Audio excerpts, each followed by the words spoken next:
Zdravím všetkých milovníkov Vianoc. Dnes si spolu pripravíme čokoládové stromčeky a farebný punč. Tak poďme na to.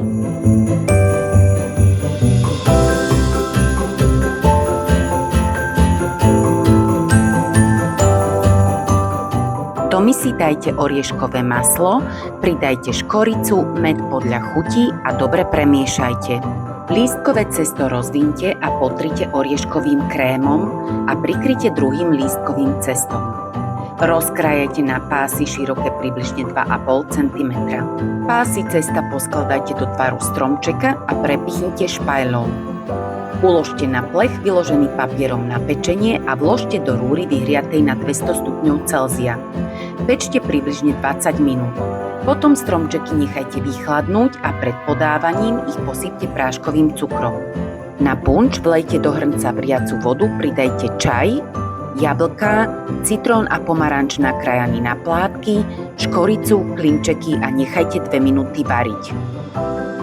Odstavte, pridajte malinový sirup podľa chuti a nechajte trochu vychladnúť. Ozdobte rozmarinovou vetvičkou a podávajte. Sladké a veselé Vianoce vám želá Popradská káva a redakcia Dobrého jedla.